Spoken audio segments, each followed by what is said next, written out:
नमस्कार, आप देख रहे हैं न्यूज टॉप 9। मैं हूं आपके साथ प्रीति रघुनंदन। बुलेटिन में सबसे पहले बात रूस यूक्रेन जंग की। यूक्रेन के खिलाफ कुर्स्क में रूस ने किया है बड़ा एक्शन। वोरोनिश में हुई है तबाही और इसके पीछे है कौन? साथ ही डोनेट्स्क के कितने हिस्से यूक्रेन के हाथ से निकल गए हैं? विस्फोटक खबरों के लिए देखिए रूस यूक्रेन टॉप 9। कुर्स्क में यूक्रेनी घुसपैठ के खिलाफ रूस की वायुसेना ने बड़ा एक्शन लिया। बीती रात सुरजा में यूक्रेनी ठिकानों को टारगेट कर एयर टू सरफेस मिसाइलों से ताबड़तोड़ हमले किए गए। रूस की स्ट्राइक से रिहायशी इलाके में आग लग गई। यूक्रेन ने रूस के वोरोनिश में बीती रात बड़ा हमला बोला। वोरोनिश में रूसी आर्मी के वेपन डिपो को निशाना बनाकर ड्रोन से हमले हुए। यूक्रेनी अटैक के बाद कई टैंक और डिपो में रखे विस्फोटक आग का गोला बन गए। आग को काबू करने में घंटों लग गए। वोरोनिश में यूक्रेन के ड्रोन हमले से भारी तबाही का दावा है। रूसी सेना के सेटलमेंट समेत रिहायशी इलाके में हर तरफ आग ही आग नजर आया। पूरे शहर में रात भर धमाकों की गूंज लगातार सुनाई दी। हालांकि अभी तक हताहतों की कोई जानकारी नहीं है। कीव के करीब यूक्रेन ने रूस के शाहेद ड्रोन को मार गिराने का दावा किया है। वीडियो में यूक्रेनी सेना एंटी ड्रोन गन से ताबड़तोड़ फायरिंग करते दिखी। दावे के मुताबिक रूस का शाहेद ड्रोन हवा में ही तबाह हो गया। पिछले 72 घंटे में रूस के 55 ड्रोन इंटरसेप्ट किए गए। डोनेट्स्क के पोक्रोवस्क में रूस ने विस्फोटक पलटवार कर यूक्रेन को तगड़ा झटका दिया। यूक्रेनी आर्मी के ठिकानों को टारगेट कर ग्रैड MLRS से सैकड़ों हमले किए गए। रूस की रॉकेट बौछार से पूरा इलाका धुआं हो गया। कई यूक्रेनी सैनिकों के मारे जाने का दावा है। डोनेट्स्क के बाहरी इलाके में रशियन गनर्स ने यूक्रेन के हमलों को नाकाम कर दिया। उसके कई वैम्पायर ड्रोन्स को एंटी ड्रोन गन से मार गिराने का दावा है। रूसी रक्षा मंत्रालय ने कॉम्बैट ऑपरेशन का वीडियो जारी कर काउंटर अटैक की पुष्टि की। डोनेट्स्क के पोक्रोवस्क में रूस की सेना अपनी बढ़त जारी रखे हुए है। मीडिया रिपोर्ट के मुताबिक उक्रेनस्क और गोन्यार्क में रूसी आर्मी काफी अंदर तक घुस चुकी है। कास्नो, होरिक्वा और नेवलेस्के में भी उसकी स्थिति मजबूत है, जबकि यूक्रेनी आर्मी संघर्ष कर रही है। यूक्रेन के पोक्रोवस्क में यूक्रेनी सेना पर रूस ने प्रचंड प्रहार किया। FPV ड्रोन अटैक में यूक्रेन का BTR-4 व्हीकल तबाह हो गया। यूक्रेन का यह फाइटिंग व्हीकल रूसी सेना के ठिकाने पर हमले की फिराक में था। बेलगोरोद और कुर्स्क में यूक्रेनी हमले के जवाब में रूस ने डोनेट्स्क में जोरदार हमले किए। पोक्रोवस्क समेत कई जगहों पर MLRS, पंतशीर, ड्रोन और आर्टिलरी से ताबड़तोड़ अटैक किए गए। रूस के इस बारूदी कहर से यूक्रेनी सेना को बड़े नुकसान का दावा किया जा रहा है। यूक्रेनी जेट ने रूस के हमले के जवाब में रूस ने डोनेट्स्क में जोरदार हमले किए। पोक्रोवस्क समेत कई जगहों पर MLRS, पंतशीर, ड्रोन और आर्टिलरी से ताबड़तोड़ अटैक किए गए। रूस के इस बारूदी कहर से यूक्रेनी सेना को बड़े नुकसान का दावा किया जा रहा है।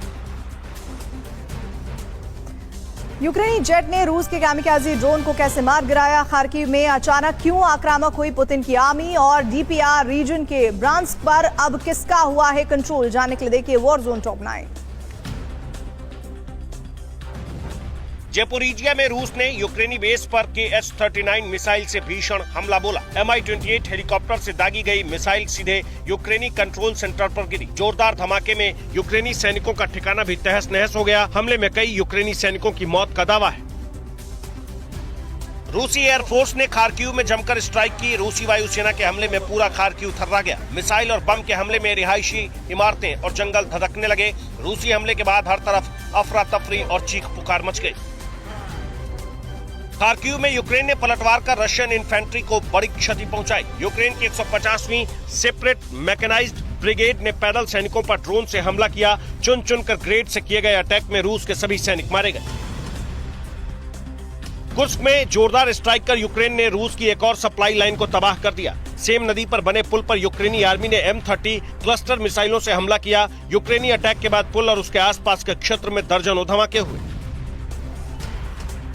कुर्स्क में यूक्रेन की ड्रोन यूनिट रूस के लिए सबसे बड़ी चुनौती बनी हुई है। रूसी एयरबोर्न फोर्सेस के लिए छिपकर वार करना नामुमकिन हो गया है। वीडियो में आप देख सकते हैं कि जंगल में छिपे सैनिकों को यूक्रेनी ड्रोन से कैसे निशाना बनाया गया। यूक्रेन ने कुर्स्क में फाइटर जेट से विनाशक हमले किए गए। MiG-29 से JDAM-ER बम गिराए, जिससे कुर्स्क का पुल तहस नहस हो गया। कुर्स्क में यह पुल रूसी सेना के लिए मुख्य सप्लाई लाइन थी। यूक्रेनी MiG-29 ने रूसी सेना के ठिकानों पर भी हमला बोला। कुर्स्क अटैक के दौरान यूक्रेनी MiG-29 फाइटर का जबरदस्त कॉम्बिंग देखने को मिला। यूक्रेनी जेट ने रूस के कामीकाजी ड्रोन को हवा में ही तबाह कर दिया। वीडियो में रूसी ड्रोन को air to air missile R-73 से हिट करते देखा जा सकता है। लुहांस्क में रूस के खिलाफ यूक्रेन ने ग्रैड MLRS से मोर्चा खोला और जमकर विध्वंस मचाया। रूसी सेटलमेंट को निशाना बनाकर BM-21 से ताबड़तोड़ रॉकेट दागे गए। यूक्रेन के इस हमले से रूसी सेना को भारी नुकसान का दावा है। डोनेस्क रिपब्लिक के ब्रांस्क पर कई महीने बाद रूस ने दोबारा कब्जे का दावा किया है। रूसी रक्षा मंत्रालय ने वीडियो जारी किया जिसमें रूसी सैनिक जुकोवका में झंडा लहराते नजर आए। हफ्ते भर की लड़ाई के बाद रूस को ब्रांस्क में कामयाबी मिली। और हमास का अंडरग्राउंड वेपन डिपो कैसे तबाह हो गया? 48 घंटे में गाजा में कितने लोग मारे गए और लेबनान में ग्राउंड ऑपरेशन पर क्या है IDF का प्लान? मिडिल ईस्ट संकट से जुड़ी खबरें देखिए महायुद्ध टॉप 9 में।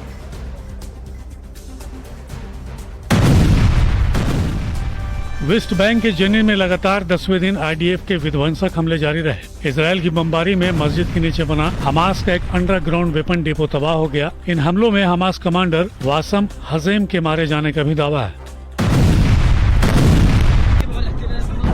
गाजा में इजरायल की भीषण बमबारी में एक और स्कूल तबाह हो गया। फिलिस्तीनी मीडिया के मुताबिक स्कूल में रिलीफ कैंप चल रहा था। हमले के बाद हर तरफ अफरा तफरी मच गई। लोग जान बचाकर इधर उधर भागने लगे। IDF ने स्कूल में हमास लड़ाकों के होने का दावा किया है।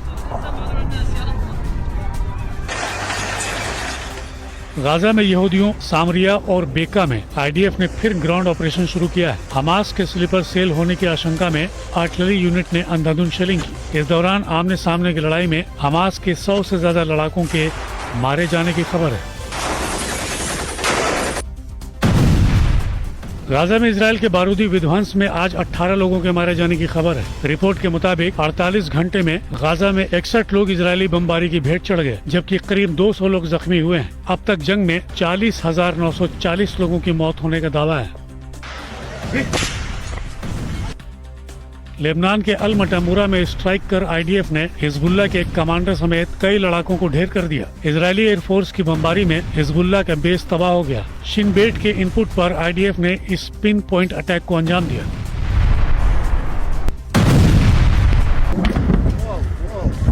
इजरायली हमलों में बीती रात दक्षिण लेबनान के कई इलाके दहल गए। इस त्रिफा और फ्रॉन इलाके में की गई बमबारी में हिजबुल्लाह के 15 से ज्यादा लॉन्च पैड तबाह कर दिए गए। IDF के ठिकानों ने यहां गाइडेड बम और मिसाइल से ताबड़तोड़ हमले किए। दक्षिण लेबनान में इजरायल के हमलों से हाहाकार मच गया। बॉर्डर से लगे इलाकों में IDF ने उस वक्त अटैक किया जब रात के अंधेरे में लोग सो रहे थे। IDF की बमबारी से रिहायशी इलाकों में चीख पुकार मच गई। सिलसिलेवार धमाकों के बाद कई जगह आग लग गई। इजरायल के हमलों से बौखलाए हिजबुल्लाह ने विध्वंसक पलटवार किया। नॉर्थ इजरायल पर एक के बाद एक 30 रॉकेट दागे गए। हालांकि IDF ने आयरन डोम से कई हमले नाकाम करने का दावा किया, लेकिन रिहायशी इलाकों में अब भी दहशत है। हिजबुल्लाह ने बड़े हमले की धमकी दी है। लेबनान पर अब तक हवाई हमले कर रहे इजरायल ने ग्राउंड ऑपरेशन की पुख्ता तैयारी की है। लेबनान बॉर्डर पर IDF ने बड़ा डिप्लॉयमेंट किया है। सूत्रों के मुताबिक IDF चीफ अर्जी हवेली के एक इशारे पर उनकी सेना कभी भी लेबनान में दाखिल हो सकती है। और अब वैश्विक तनाव से जुड़ी कुछ और अहम खबरों के लिए देखिए ग्लोबल टेंशन टॉप 9। गाजा और लेबनान फ्रंट पर उलझे इजरायल के लिए ईरान से टेंशन वाली खबर है। ईरान ने अब रूस से anti ballistic missile defence system भी खरीद लिया है। रूस से एडवांस S-400 हासिल करने के बाद उसकी ताकत कई गुना बढ़ गई है। उसकी तैयारी इजरायल पर बड़े हमले की है। मिसाइल हमले का वीडियो जारी कर ईरान ने इजरायल को खुली धमकी दी है। IRGC के पूर्व कमांडर का दावा है कि इस बार ईरान का हमला बेहद विध्वंसक होगा। इजरायल के सैन्य ठिकानों को टारगेट कर ईरान ने अपने बैलिस्टिक मिसाइलों को तैनात किया है। यूक्रेन और गाजा की जंगी चिंगारी दुनिया को महायुद्ध के मुहाने पर धकेल रही है। अमेरिका के खिलाफ रूस को मजबूत रखने के लिए ईरान से 200 मिसाइलों के शिपमेंट भेजे गए हैं। ये बड़ा दावा वॉल स्ट्रीट जर्नल की रिपोर्ट में किया गया है।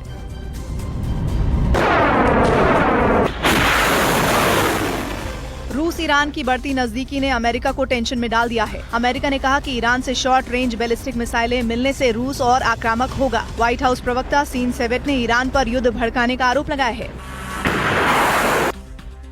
को-पावर्ड बाय सैनिक 710 असली वाटरप्रूफ प्लाई। कंफर्टेबल कौन जो पहने रूपा जॉन, लगे आए हाय।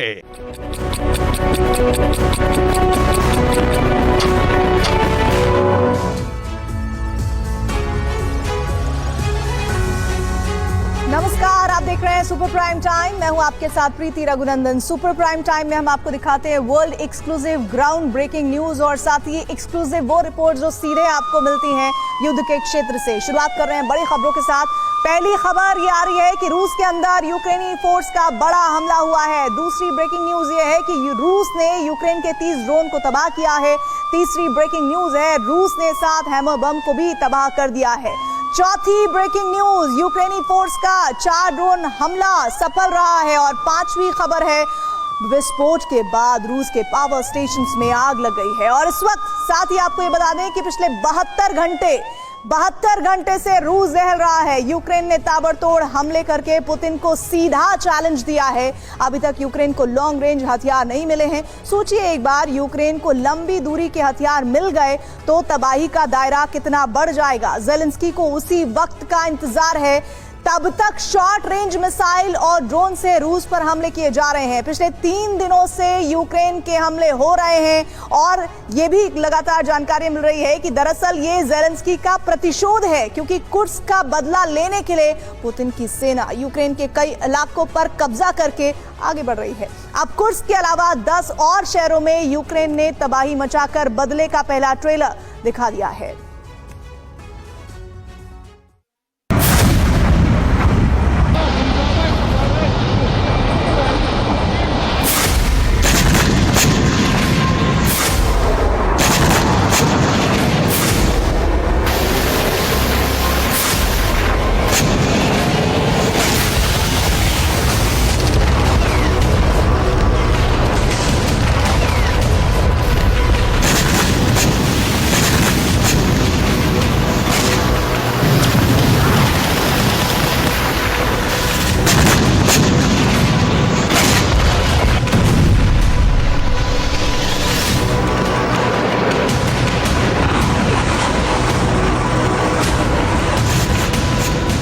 एक साथ 10 से ज्यादा शहरों पर हमले, 72 घंटे तक रूसी शहर दहलते रहे, अभी भी हमले रुके नहीं।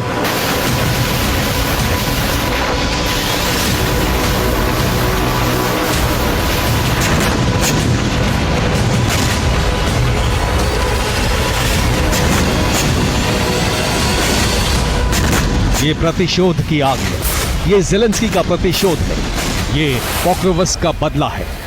इस बार ज़ेलेंस्की ने बदली हुई रणनीति से हमले किए हैं, जिसमें कुर्स्क में यूक्रेनी सैनिक न्यूक्लियर पावर प्लांट की तरफ बढ़ रहे हैं, जिससे रूस पर दबाव बढ़ रहा है। आखिर कैसे यूक्रेन को आगे बढ़ने से रोका जाए? इसके अलावा यूक्रेन बेलगरोद में भी कुर्स्क जैसी युद्ध नीति इस्तेमाल कर रहा है। साथ ही एनर्जी सेक्टर पर सबसे ज्यादा हमले किए जा रहे हैं, जिसमें सबसे ज्यादा कामिकाज़े ड्रोन से हमले हो रहे हैं।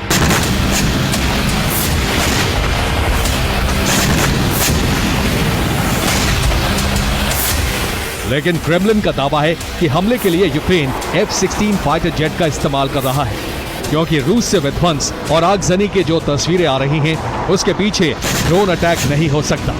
इतना विध्वंस फाइटर जेट ही मचा सकते हैं।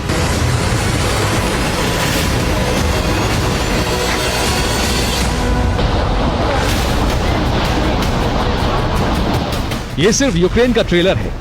सोचिए, जब यूक्रेन को लॉन्ग रेंज वेपन मिल जाएंगे तो तबाही का दायरा कितना ज्यादा बढ़ जाएगा। आधे से ज्यादा रूस में यूक्रेन तबाही मचा सकता है।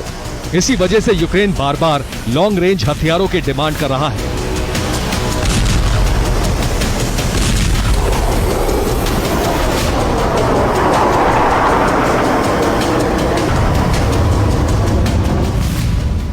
What we want, how to use this long distance weapon. Just on military airfields, just to use this weapon, which can work with 100 and 300 kilometers. That's all. That's all. No other ideas.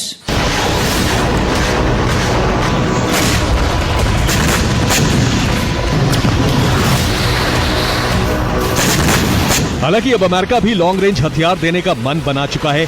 ऐसी खबरें आ रही हैं कि America ने रूस में कम दूरी तक हमले की मंजूरी दे दी है।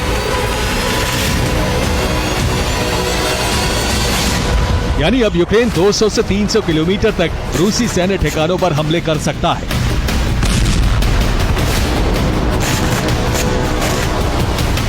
अब कुर्स्क पर कब्जे के बाद यूक्रेन लॉन्ग रेंज मिसाइल से हमले की प्लानिंग में है, इसलिए नेटो से डिमांड की जा रही है। अभी तक जहां तक यूक्रेनी सैनिकों ने कब्जा किया है वहां तक हाइमार्स की रेंज है जो करीब 77 किलोमीटर है।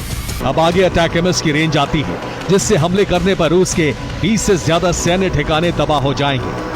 सोचिए, जब लॉन्ग रेंज मिसाइल यूक्रेन को मिल जाएंगी तो तबाही का दायरा कितना बड़ा होगा। वो रूस के कब्जे वाले इलाकों पर भी हमला करने में सक्षम होगा।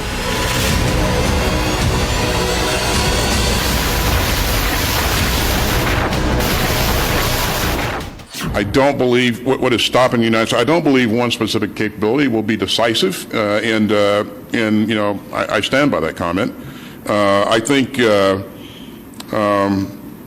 Ukraine has a pretty significant capability of its own to address targets that are well beyond the range of ATACMS or even Storm Shadow for that matter.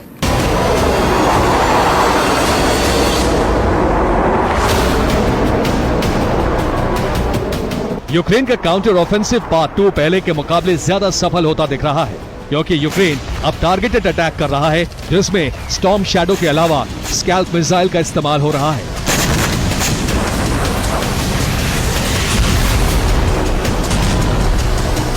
लेकिन असली तबाही तब शुरू होगी जब लंबी दूरी के हथियार कीव पहुंच जाएंगे। ऐसा हुआ तो पुतिन पलटवार करके यूक्रेन में एटमी विस्फोट करा सकते हैं।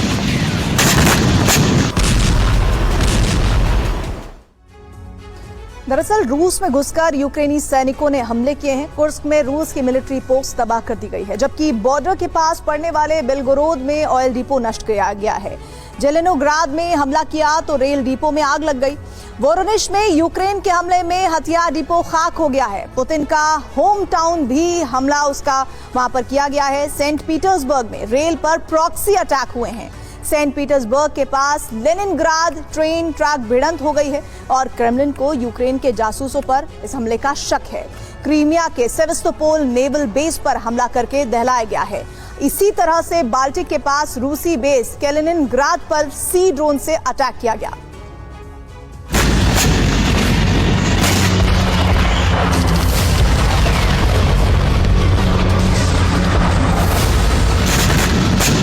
अब यूक्रेन ने बदली हुई रणनीति से दो तरह से हमले करने शुरू किए हैं। एक तरफ उसके सैनिक रूस में घुसकर हमलों को अंजाम दे रहे हैं, दूसरी तरफ प्रॉक्सी हमले कराए जा रहे हैं।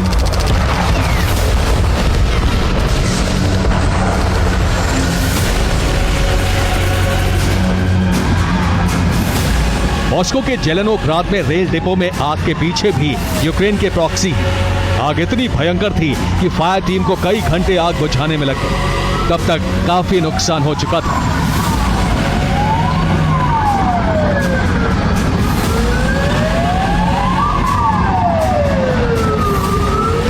इसी तरह सेंट पीटर्सबर्ग से भी एक वीडियो आया है जिसमें एक ट्रक को रेल उड़ा देती है, जिसके पीछे प्रॉक्सी अटैक बताया जा रहा है जिसे यूक्रेनी जासूसों ने अंजाम दिया। ये हमले के तुरंत बाद की तस्वीरें हैं जिसमें रेल पटरी से उतरी हुई है, जबकि ट्रक पूरी तरह से तहस नहस हो गया है। इसके अलावा यूक्रेन जमीन और आसमान दोनों जगह से हमले कर रहा है। वोरोनिश में ड्रोन से हमले के बाद आग लग गई। रूस ने यहां मिसाइल और ड्रोन रखे थे, सभी खाक हो गए।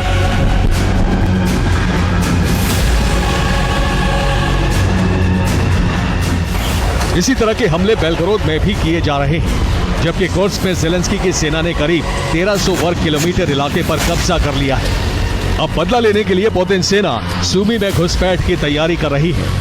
कुर्स्क में यूक्रेन ने 100 टाउन कब्जे में ले लिए हैं। यूक्रेन ने दावा किया है कि पिछले एक महीने में उसने कुर्स्क में रूस के 6000 से ज्यादा सैनिक मार गिराए हैं, जबकि रूस ने दावा किया है कि उसने यूक्रेन के करीब 10,000 से ज्यादा सैनिक मारे हैं।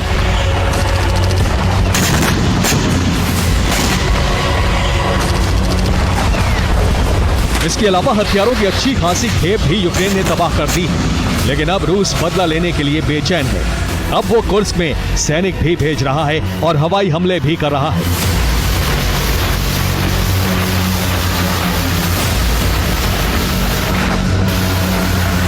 दूसरी तरफ कीव की तरफ भी उसके सैनिक बढ़ रहे हैं। हालात खौफनाक होते जा रहे हैं। इसलिए यूक्रेन के प्रेसिडेंट और कमांडर इन चीफ सारिस्की ने लंबी दूरी के हथियार मांगे हैं, जिससे रूस को रोका जा सके। उधर पुतिन ने धमकी दी है, अगर कीव तक लॉन्ग रेंज हथियार पहुंचे तो पूरा यूक्रेन कब्रिस्तान में बदल दिया जाएगा।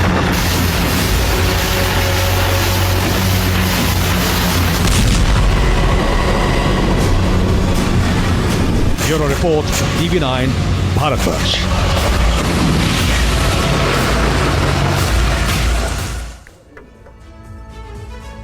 बड़ी खबर इस वक्त मिल रही है। मॉस्को के करीब बहुमंजिला पार्किंग में आग लग गई है। पार्किंग में 20 गाड़ियां भस्म हुई हैं और एक की जान चली गई है। मॉस्को के करीब ओरिनतस्वो में ये आग लगी है। पार्किंग पर यूक्रेन के ड्रोन हमले का अंदेशा है।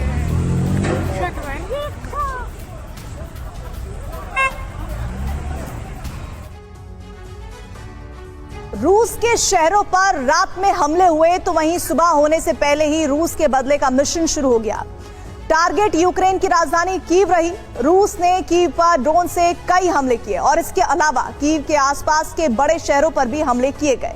पूर्वी यूक्रेन में अब रूस को कड़े मुकाबले का सामना करना पड़ रहा है। रूस की सेना जिस रफ्तार से आगे बढ़ रही थी वो थम चुकी है। यूक्रेन को डोनेस्क में भारी भरकम नुकसान उठाना पड़ा है, लेकिन यूक्रेन की अज़ोव बटालियन ने डोनेस्क के बड़े इलाके को रूसी सेना के कब्जे से मुक्त करा दिया है।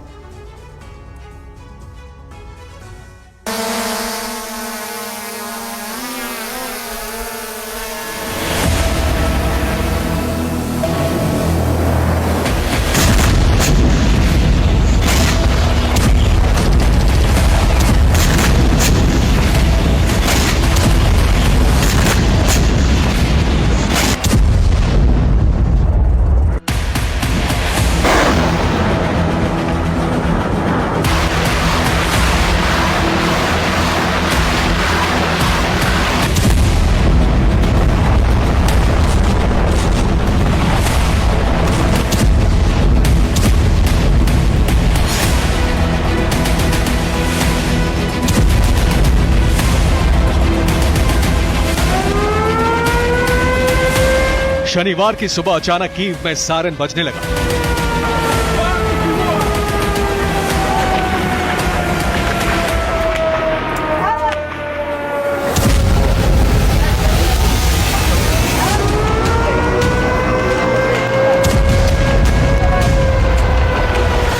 सायरन बजते ही यूक्रेन की राजधानी में भगदड़ मच गई। लोग बेसमेंट और मेट्रो स्टेशन की तरफ भागने लगे। कुछ ही देर बाद इसी तरह कीव के आसमान में ड्रोन की आवाज गूंजने लगी।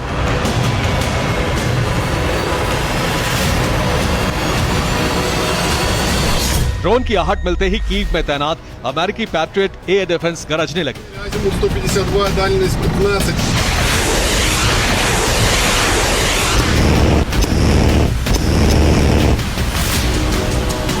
हवा में विस्फोट हो रहे थे और कीव के लोग जमीन के भीतर दुबके हुए थे।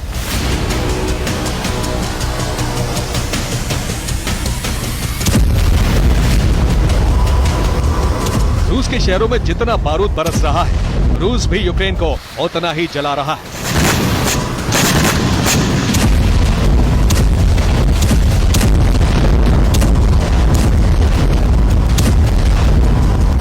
पूर्वी यूक्रेन में लगातार हमलों का दौर जारी है, लेकिन शनिवार की सुबह एक बार फिर कीव को दहलाने की कोशिश हुई।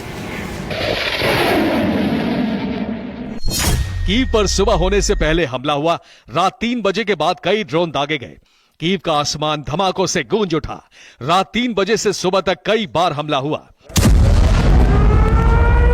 कीव पर कामिकाज़े ड्रोन से हमले हो रहे थे, तो दूसरी तरफ यूक्रेनी शहरों पर स्कंदर मिसाइलों से भी हमले हुए।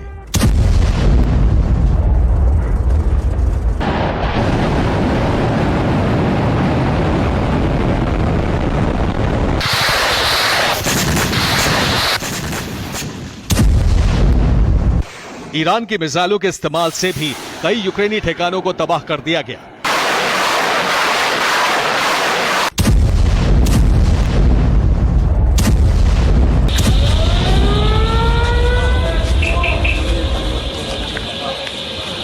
कीव में 7 मिनट के भीतर 2 बार हमले हुए। कीव में कई धमाकों की आवाज सुनी गई। एयर रेड अलर्ट सायरन से कीव में दहशत रही। कीव में एयर डिफेंस तैनात है और रूसी हमले का माकूल जवाब दिया गया।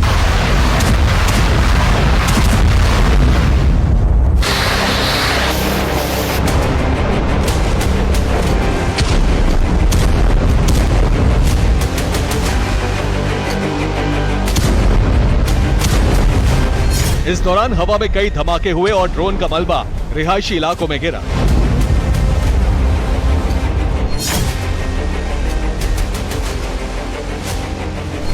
ड्रोन हमले से कीव के एक स्कूल में धमाके हुए। सुबह के वक्त बच्चे स्कूल में नहीं थे। कई अपार्टमेंट पर भी जलता हुआ ड्रोन गिरा।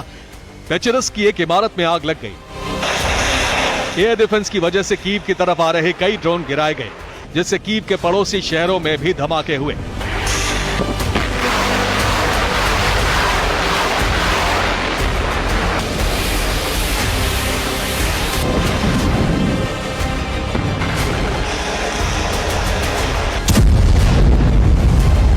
यूक्रेन का दावा है कि कीव में एक भी हमला कामयाब नहीं हो सका। कीव के सभी लोग सुरक्षित हैं।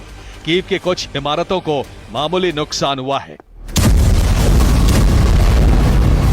हालांकि कुछ रूसी मीडिया रिपोर्ट्स में दावा है कि कीव में कई धमाके हुए, स्कूल और अपार्टमेंट तबाह हो गए।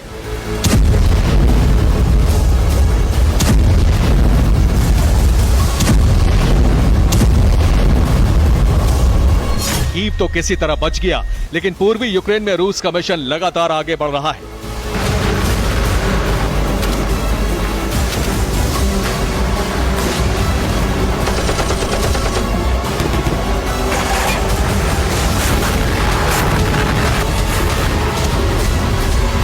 डोनेट्स्क के कई इलाकों में हमले हो रहे हैं। इस बीच यूक्रेन की सरकार को अजोव बटालियन ने अच्छी खबर भेजी है।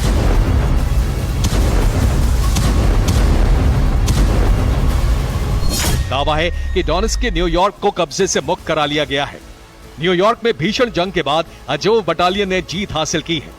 रूस की सेना अजोव बटालियन से मुकाबला नहीं कर सकी। यूक्रेनी रक्षा मंत्रालय ने एक वीडियो भी जारी किया है, जिसमें न्यूयॉर्क की तबाही दिख रही है।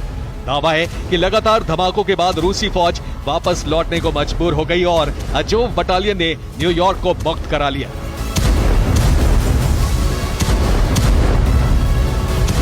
इससे पहले रूस ने न्यूयॉर्क पर कब्जे का दावा किया था। न्यूयॉर्क में भले ही कामयाबी मिली, लेकिन डोनेट्स्क और उसके आसपास यूक्रेन को भारी नुकसान भी उठाना पड़ा है। रूस ने स्कंदर मिसाइल से निप्रोपेट्रोवस्क के पाव्लोग्राद पर हमला किया। रूस ने यूक्रेन के जेट ड्रोन फैक्ट्री को नष्ट करने का दावा किया। पाव्लोग्राद में यूक्रेन की कई केमिकल फैक्ट्रीज भी हैं। यहां सेना के लिए विस्फोटक बनाने का काम होता है। डोनेट्स्क में कई यूक्रेनी ठिकानों पर हमले किए गए हैं। रूस का दावा है कि विदेशी लड़ाकों के ठिकाने को भस्म किया गया, जिसमें फ्रांस के 50 सैनिकों की जान चली गई। रूस डोनेट्स्क की जंग में नेटो सेना की मौजूदगी का दावा कर चुका है। डोनेट्स्क के इस ठिकाने पर भी स्कंदर मिसाइल से सटीक प्रहार किया गया। डोनेट्स्क में ही रूसी एयर डिफेंस के हमले में यूक्रेन का एक MiG-29 फाइटर जेट भस्म हो गया। रूस सेना के हमले से यूक्रेन को एक एयरक्राफ्ट गंवाना पड़ा है। डोनेट्स्क में रूसी सेना ने एयर डिफेंस की तैनाती कर दी है। MiG-29 गिरने की वजह से रूसी ठिकानों पर बम से हमला करने की कोशिश नाकाम हो गई।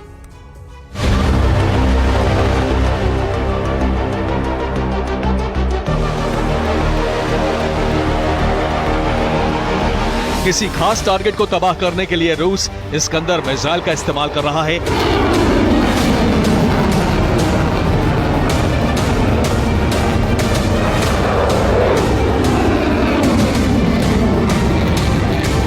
तो वहीं रूसी सीमा में रहकर हवाई हमले करने के लिए रूस ने ग्लाइड बम को अपग्रेड कर लिया है।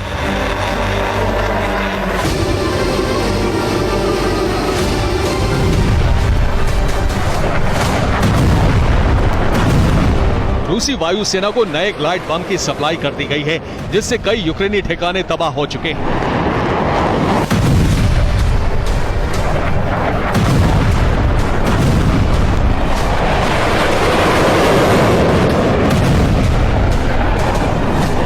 रूस की सीमा से हमला करने पर glide bomb Chernihiv, Poltava, Kharkiv, Mykolaiv और नेप्रोपेट्रोवस्क तक पहुंच रहा है। अब रूसी फाइटर जेट यूक्रेन की सीमा में गए बिना फैब बम से हमला कर रहे हैं।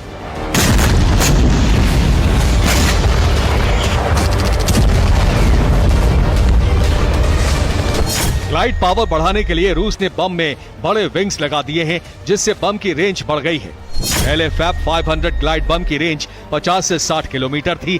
अब ये बम 78 से 85 किलोमीटर दूर तक प्रहार करने में सक्षम है। ऐसे में अब यूक्रेनी एयर डिफेंस से बचते हुए रूसी फाइटर जेट 80 किलोमीटर दूर से बमबारी करने में सक्षम हो गए हैं।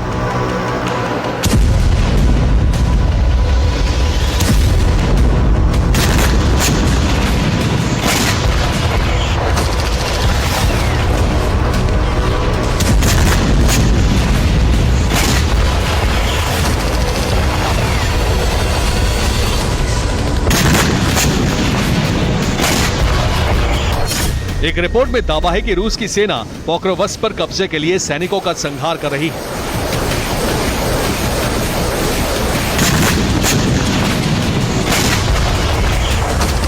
रिपोर्ट में दावा है कि पोक्रोवस्क में कई यूक्रेनी सैनिकों ने सरेंडर किया। सरेंडर करने के बाद यूक्रेनी सैनिकों को गोली मारी गई। युद्धबंदी बनाने के बाद भी यूक्रेनी सैनिकों की हत्या की गई। यूक्रेन का दावा है कि रूस बहुत बड़े हमले की तैयारी कर रहा है और इस बार भी सर्दियों की शुरुआत के साथ यूक्रेन पर पिछले साल की तरह हमले होंगे।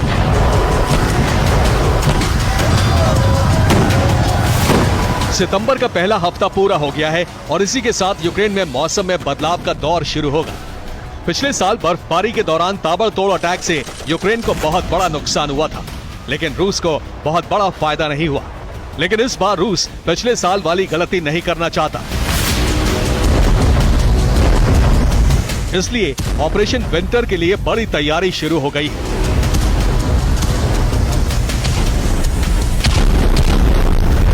मिसाइलों का बड़ा जखीरा तैयार किया गया है।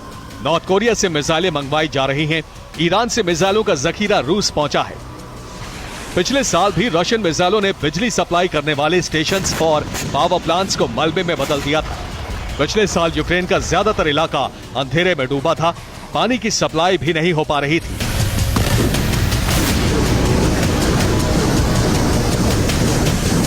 जर्मनी एयर डिफेंस भेज रहा है।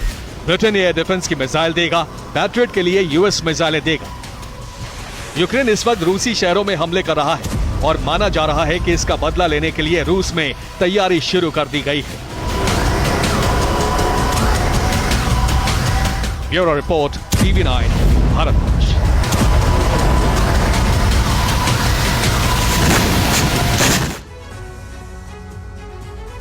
बड़ी खबर इस वक्त मिल रही है। खार्किव में यूक्रेन का हवाई हमला हुआ है। अमेरिकी GBU-39 बम का इस्तेमाल हुआ है। बमबारी में रूसी सेना के ठिकाने तबाह हुए हैं।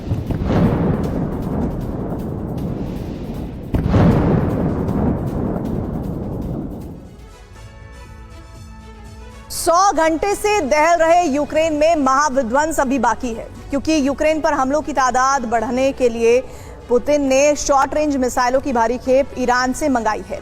दावा किया जा रहा है कि अगले चंद घंटों में यूक्रेन में मेड इन ईरान मिसाइलों से प्रहार हो सकता है। वहीं आशंका यह भी जताई जा रही है कि यूक्रेन के साथ साथ पुतिन यूरोप में भी तबाही मचा सकते हैं और इसके लिए रूस ने बेरेंट्स सी में वॉर ड्रिल शुरू कर दी है। मगर इसी बीच अमेरिका और नेटो का सीक्रेट अटैक प्लान लीक हो गया है। आखिर कैसे 120 मिनट में बिगड़ सकता है रूस और चीन का नक्शा? कैसे ध्वस्त हो सकते हैं उनके बारूदी जखीरे? देखिए इस रिपोर्ट में। रिहायशी इलाके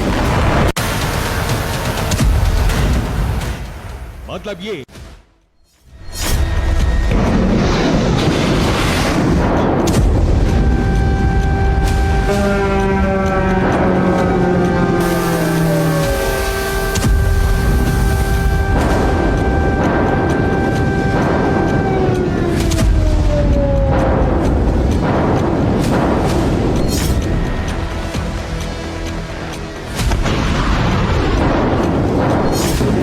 प्रचंड आसमानी प्रहार के बाद बारूद से दहलती इमारतें,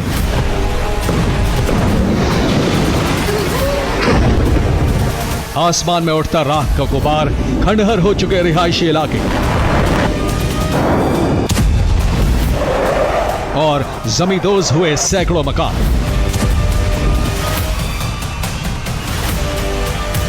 ये तस्वीरें यूक्रेन के उस इलाके की हैं जिस पर कब्जे के लिए पुतिन ने 2.5 साल पहले जंग का आगाज किया था।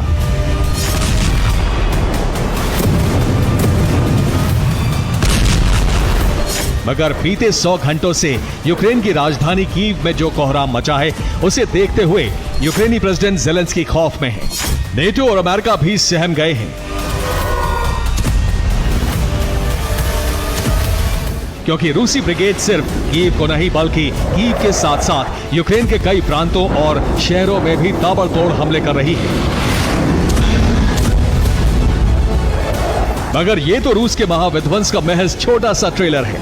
अभी यूक्रेन में बारूदी भूचाल आना बाकी है। घातक ब्रह्मास्त्रों से यूक्रेन का कोना कोना दहलना बाकी है।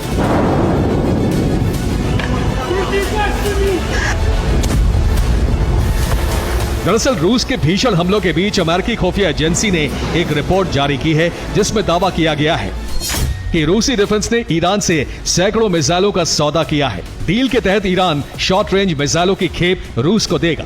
इसी हफ्ते मेड इन ईरान मिसाइलें रूसी डिफेंस को दी जाएंगी। आपको बता दें, जब से रूस यूक्रेन जंग का आगाज हुआ है तब से ईरान रूसी डिफेंस को हथियारों की खेप सप्लाई कर रहा है, जिसमें कामिकाज़े ड्रोन और मिसाइलें भी शामिल हैं। लेकिन इस बार ईरान 2 अलग अलग तरह की short range ballistic missile Putin brigade को देगा। आखिर वो ईरानी ब्रह्मास्त्र कितने घातक हैं, वॉर जोन में कैसी तबाही मचा सकते हैं, ये भी जान लीजिए।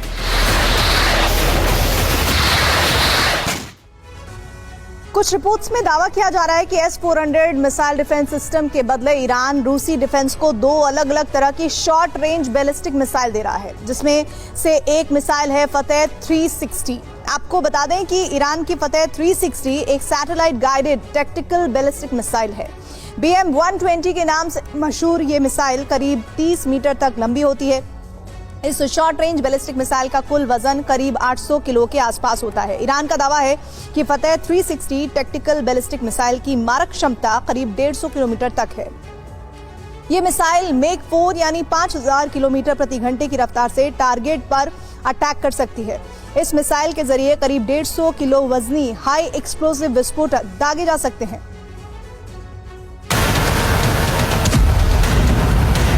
मतलब ये कि अब तक यूक्रेन के प्रांतों, शहरों और रिहायशी इलाकों को रूसी डिफेंस शाहिद 131, 136 कामिकाज़े ड्रोन से दहला रहा था। मगर अब ईरान का घातक ब्रह्मास्त्र फतेह 360 यूक्रेन के कोने कोने में बवंडर ला देगा।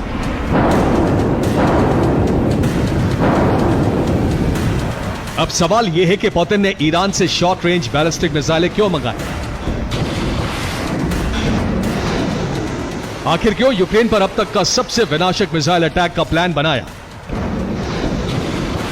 तो इसकी वजह है पश्चिमी रूस के कुर्स्क प्रांत में यूक्रेन का हमला। 6 अगस्त की रात यूक्रेन ने पहली बार कुर्स्क में ग्राउंड ऑपरेशन का आगाज किया। इस दौरान यूक्रेन ने कुर्स्क में मौजूद कोर्चातोव न्यूक्लियर प्लांट पर भी हमले किए।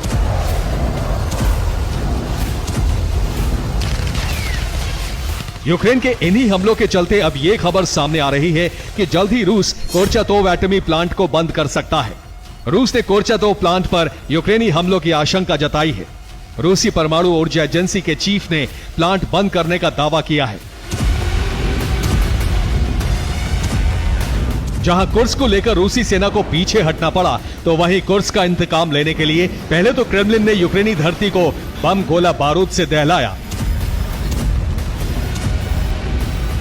परमाणु बम वर्षकों से ताबड़तोड़ प्रहार किए और अब यूक्रेन में ईरानी मिसाइलों से गदर मचाने का काउंटडाउन ऑन हो चुका है।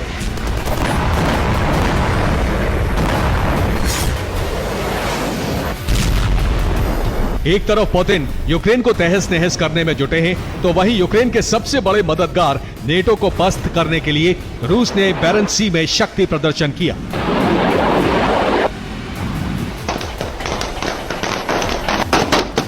रिपोर्ट्स की माने तो रूस की नॉर्दर्न फ्लीट ने बैरेंट्स सी में वॉर ड्रिल की। इस युद्धाभ्यास में रूसी नौसेना ने समंदर में डमी टारगेट को तबाह किया। इतना ही नहीं, युद्धपोतों से रूसी नौसेना के लड़ाकू विमानों ने भी उड़ान भरते हुए समंदर में बमबारी की।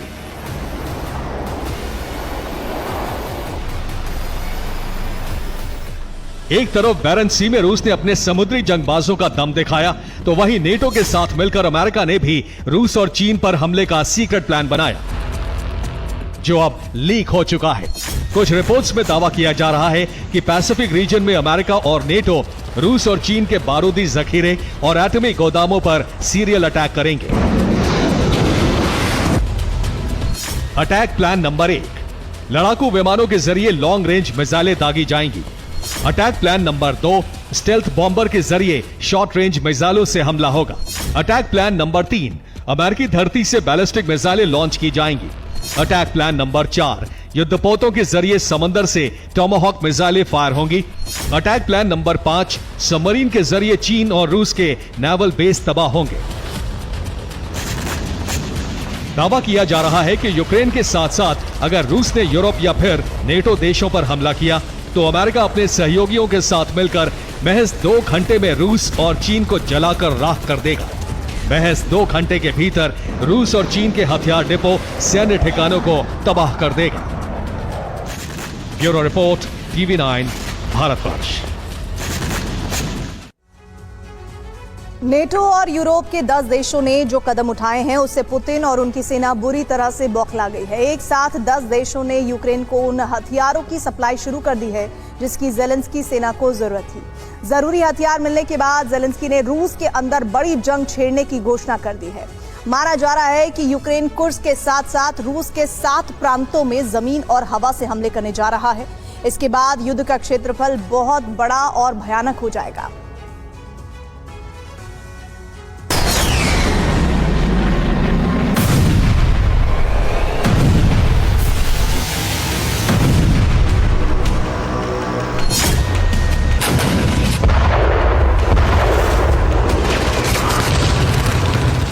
युद्ध की ये आग और भड़कने जा रही है। विनाश का क्षेत्रफल और भी बड़ा होने जा रहा है।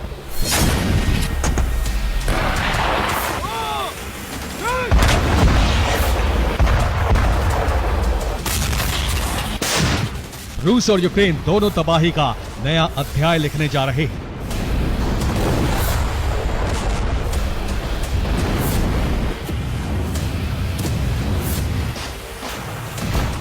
यूक्रेन युद्ध का विस्तार होने जा रहा है।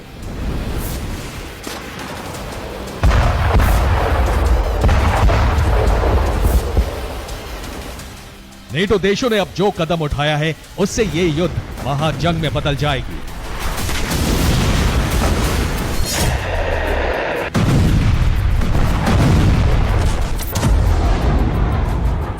ज़ेलेंस्की की कोशिश कामयाब हो गई है।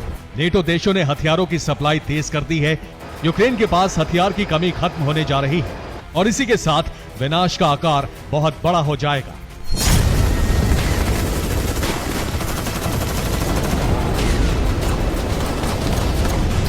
नेटो देश यूक्रेन को सिर्फ हथियार ही मुहैया नहीं कराएंगे बल्कि उसकी ड्रोन शक्ति को भी बढ़ाएंगे। यूक्रेनी सेना को सबसे बड़ी हथियारों की खेप सुपर पावर अमेरिका देने वाला है।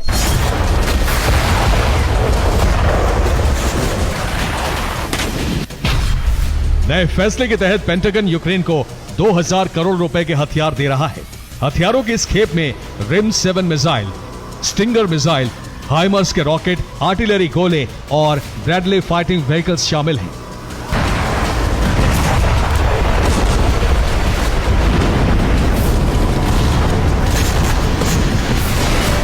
अमेरिका के ये हथियार जैसे ही कीव पहुंचेंगे, यूक्रेनी फोर्स रूस की धरती को नए सिरे से जलाना शुरू कर देगी।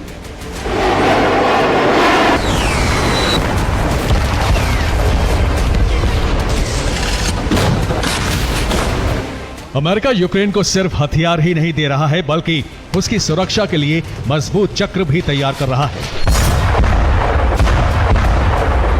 अमेरिका यूरोपीय कंपनियों के साथ मिलकर यूक्रेन के लिए विशेष एयर डिफेंस सिस्टम भी बना रहा है। अमेरिका के साथ साथ कई और देशों ने भी यूक्रेन के बारूद को रिचार्ज कर दिया है।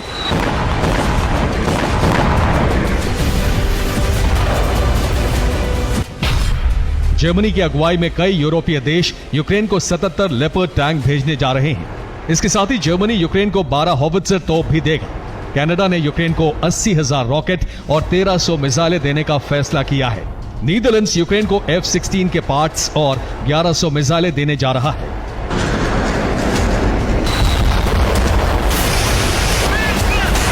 नेटो देशों ने एक साथ यूक्रेन को हथियार मुहैया कराने का ऐलान कर दिया है। अमेरिका और लिथुआनिया ने यूक्रेन की ड्रोन ताकत बढ़ाने के लिए बड़ा कदम उठाया है।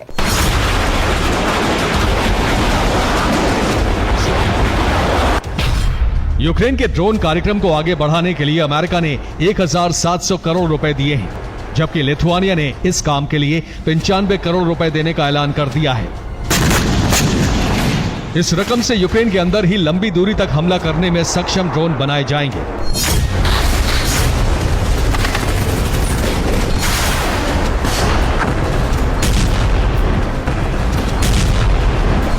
नेटो के इन कदमों से यूक्रेनी फोर्स को नई ताकत मिलने जा रही है। सैन्य शक्ति बढ़ने के साथ ही युद्ध के मैदान में यूक्रेन का काउंटर अटैक शुरू हो जाएगा।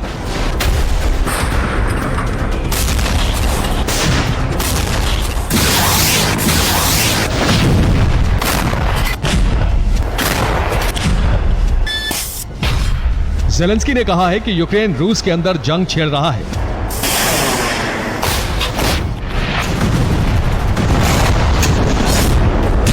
रूस के अंदर जंग का क्षेत्रफल तब और बड़ा हो जाएगा जब यूक्रेन को नेटो के घातक हथियार मिल जाएंगे।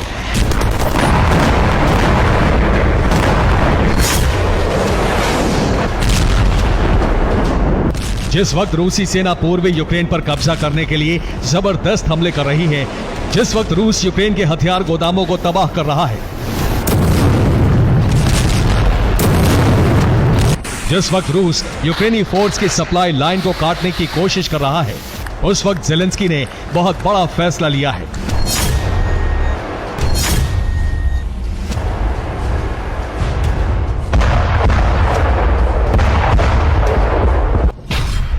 यूक्रेन अब अंडरग्राउंड हथियार डिपो और हथियार फैक्ट्री बना रहा है। जमीन के अंदर ही हथियार बनेंगे और जमीन के अंदर ही इन्हें रखा भी जाएगा।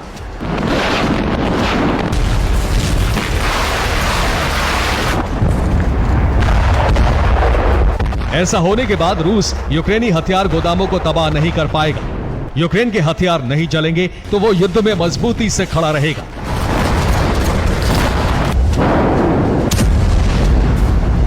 अब ज़ेलेंस्की और उनकी सेना की निगाहें हथियारों के उन खेप पर है जो नेटो देश कीव को देने वाले हैं।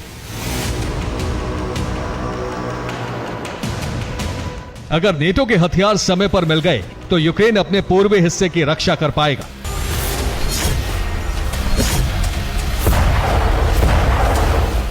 अगर हथियार मिलने में देरी हुई तो रूस पूर्वी यूक्रेन पर कब्जा कर लेगा। Bureau report, TV9, Bharatvarsh.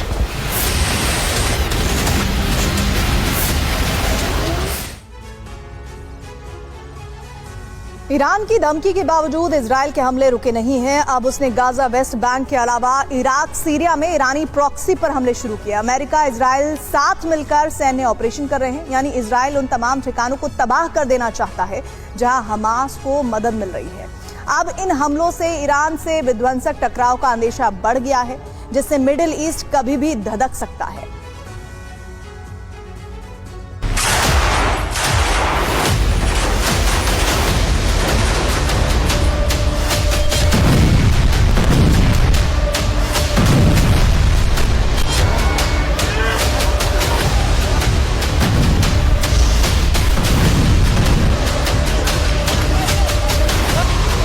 Iran हमले की धमकी लगातार दे रहा है, लेकिन इजराइल ना तो रुका है ना ही रुकने वाला है।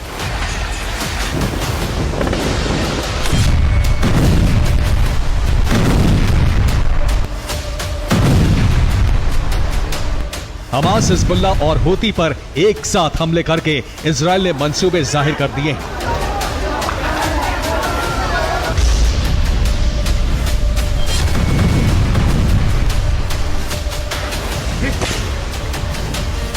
इजराइल ने वेस्ट बैंक में सीक्रेट ऑपरेशन जब से शुरू किया है तब से ईरान तमतमा रहा है।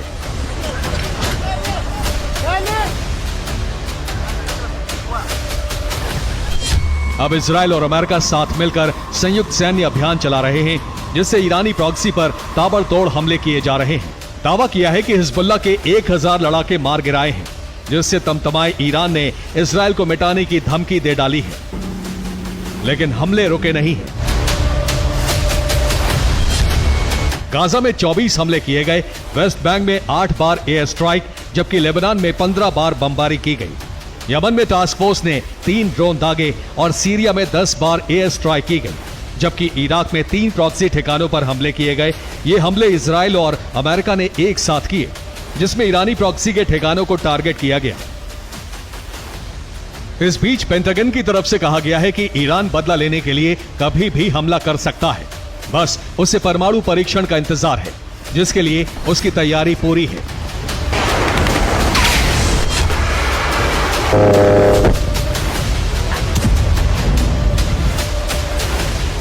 FDD यानी foundation for defence of democracies ने दावा किया है कि ईरान अमेरिका में राष्ट्रपति चुनाव से पहले न्यूक्लियर टेस्ट कर सकता है।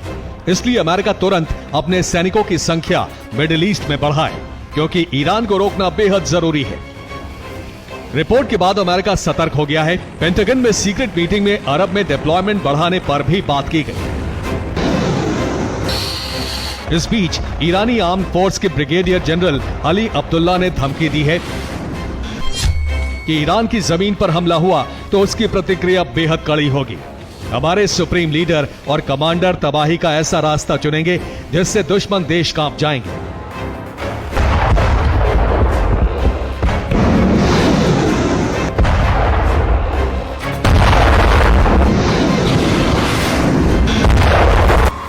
ईरान ने एक प्रोपेगेंडा वीडियो भी जारी किया है, जिसमें कायम और फतेह मिसाइल से इजराइल पर हमले दिखाए गए हैं। साथ ही रूस से मिले डिफेंस सिस्टम भी वीडियो में दिखाए हैं।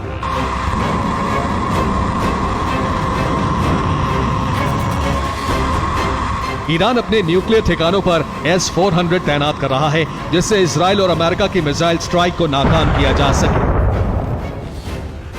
ईरान की तैयारी और धमकी के बाद इजराइल की बौखलाहट बढ़ी है।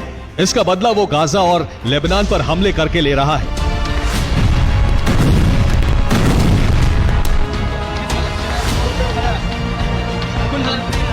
आशंका जताई कि हमास लड़ाके स्कूल में छिपे हैं। हमले में आईडीएफ ने दावा किया कि उसने 14 हमास लड़ाकों को मार गिराया। हमले में 30 से ज्यादा विस्फोट किए गए। रात से लेकर सुबह तक ऑपरेशन चला, जिसमें 30 लड़ाके गिरफ्तार भी किए गए।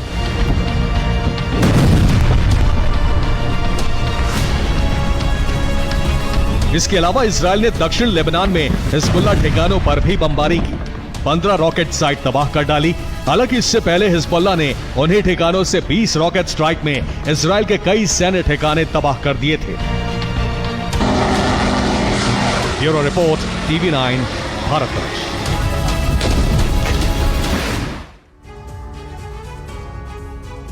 युद्ध की वजह से यूक्रेन के हर नागरिक की जिंदगी अनिश्चितताओं में उलझी हुई है। रूस से लड़ रहे इस देश के ज्यादातर लोगों ने युद्ध में अपना कुछ न कुछ गंवाया है।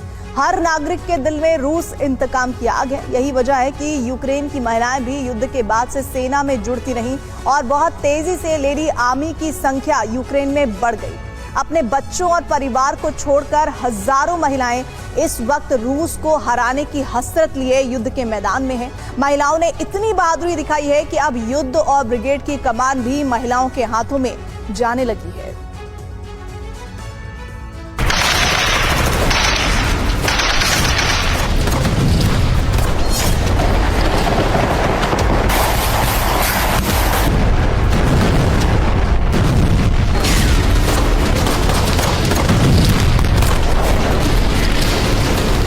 हवा में ड्रोन और नीचे ताबड़तोड़ गोलियां चल रही हैं। तेज रफ्तार से उड़ रहे ड्रोन को निशाना साधकर गोली मारना कोई आसान काम नहीं है।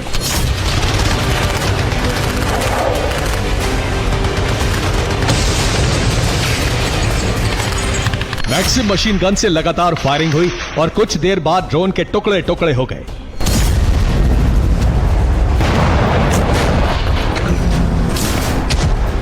अब जरा निशाना साधने वाले को देखिए। ये यूक्रेन की महिला सैनिक है जो अब फ्रंट लाइन पर कमान संभाल रही है। ये यूक्रेन की बेहद खूंखार फोर्स है जिसमें शामिल हर सैनिक बेहद खूबसूरत है।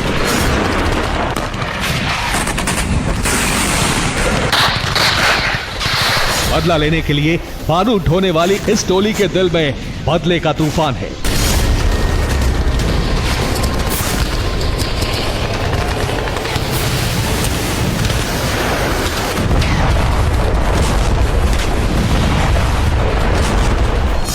कभी डिजाइनर कपड़ों की शौकीन रही इन महिलाओं का लिबास अब बदल चुका है। बैग में मेकअप किट रखने वाली ये लड़कियां अब ग्रेनेड और बुलेट से लैस हैं।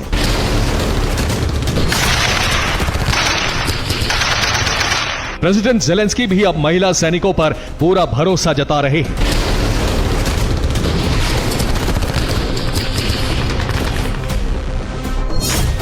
महिलाओं को कमांडर बनाया जा रहा है। लेडी कमांडर्स पुरुषों का नेतृत्व कर रही हैं। लेडी कमांडर्स ही युद्ध की रणनीति बना रही हैं।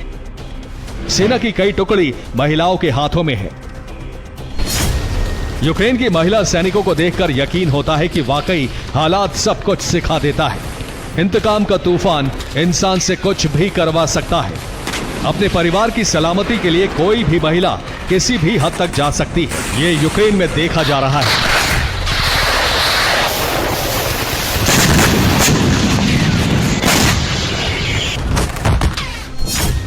रूसी आक्रमण से पहले यूक्रेन की सेना में 32,000 फीमेल फाइटर थी। 2023 तक महिला सैनिकों की संख्या 60,000 को पार कर गई। 2024 में यह आंकड़ा 1 लाख के पार चला गया है। यूक्रेन की आर्मी में सभी ताकतवर पदों पर पुरुषों का कब्जा है। युद्ध से पहले महिला सैनिकों को दफ्तर के छोटे मोटे काम दिए जाते थे, लेकिन युद्ध ने यूक्रेन में हालात को बदला और महिलाओं को जंग में खुद को साबित करने का बेहतरीन मौका दिया।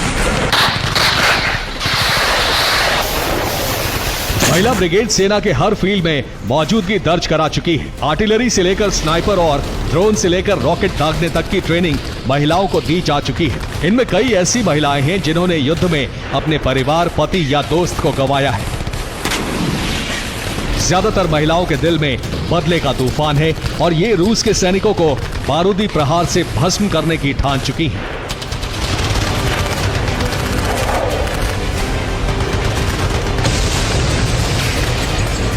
Bureau report, TV9 Bharatvarsh.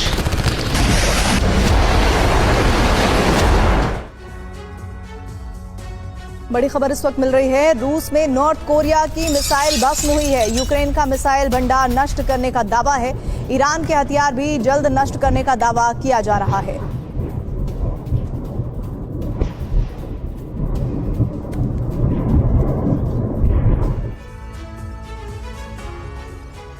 Sunita Williams और उनके साथी बुश विल्मोर को स्पेस स्टेशन ले जाने वाले स्पेसक्राफ्ट स्टार लाइनर 3 महीने बाद धरती पर सुरक्षित लैंड हो गया है। 3 बड़े पैराशूट और एयरबैग की मदद से स्टार लाइनर की सुरक्षित लैंडिंग हुई। मगर हैरानी की बात यह है कि स्टार लाइनर में न तो सुनीता विलियम्स थी और न ही बुश विल्मोर। ऐसे में सवाल खड़ा होता है कि आखिर स्पेस से खाली क्यों लौटा स्टार लाइनर? कब होगी सुनीता विलियम्स की वापसी?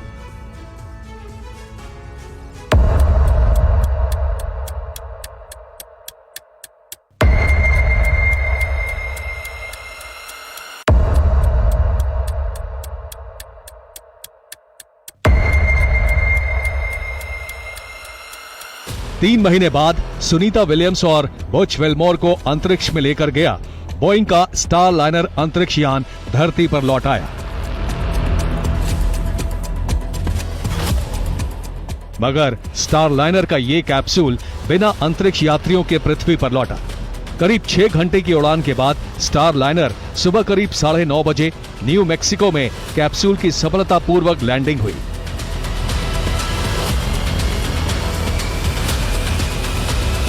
दरअसल स्टार लाइनर के इसी कैप्सूल से 5 जून को सुनीता विलियम्स और बुश विल्मोर अंतरिक्ष स्टेशन गए थे। गौर करने वाली बात यह है कि उन्हें महज 8 दिन वहां रहना था, मगर इस मिशन के दौरान ही स्टार लाइनर में खराबी आ गई। उसमें से हीलियम गैस रिसने लगी, जिसके बाद स्टार लाइनर की वापसी का कार्यक्रम टाल दिया गया।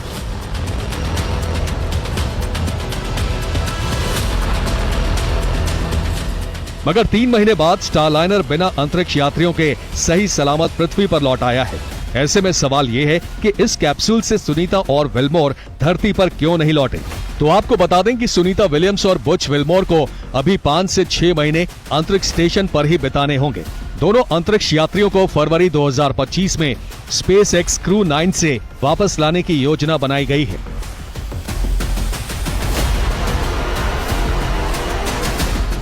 लेकिन सवाल यह है कि अंतरिक्ष में सुनीता और विल्मोर की क्या स्थिति है।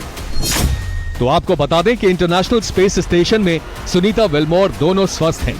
पिछले महीने कार्गो स्पेसशिप से 3.8 टन सामान भेजा गया, करीब 1 टन खाना और कपड़े और रिसर्च के उपकरण भेजे गए। आईएसएस में एस्ट्रोनॉट्स को ऑक्सीजन की कमी नहीं है। स्पेस स्टेशन में इस वक्त कुल 7 अंतरिक्ष यात्री मौजूद हैं। स्पेस स्टेशन पर 6 बेडरूम से ज्यादा की जगह है। आईएसएस में 6 स्लीपिंग क्वार्टर, 2 बाथरूम, 1 जिम बना हुआ है।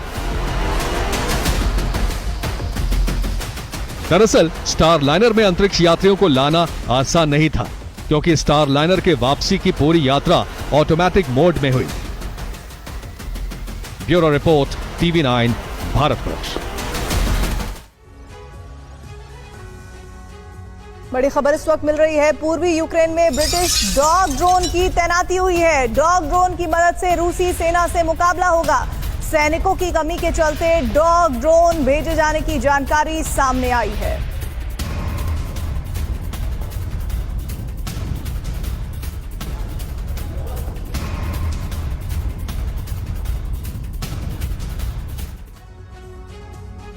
आज हमने आपसे 3 सवाल पूछे थे। देखते हैं प्रोबो देश का ओपिनियन मीटर क्या कहता है। भारत पैरालंपिक्स के मेडल टैली के टॉप 20 में आएगा। 45% यस, 55% नो। क्या स्त्री 2 होगी 2024 की सबसे हिट फिल्म? 75% yes, 25% no. क्या टेलीग्राम इस महीने बैन हो जाएगा? 20% यस, 80% नो। तो डाउनलोड कीजिए प्रोबो ऐप और दीजिए अपना opinion. This game may be habit forming or financially risky. Play responsibly. TNC apply.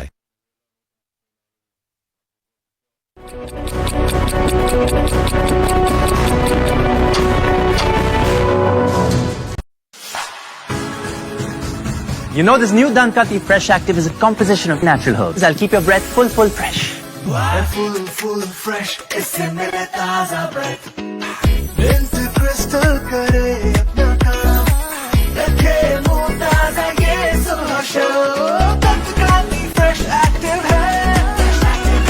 Extra freshness का ये नया Dankati Fresh Active Gel. रखे सांसों को full fresh.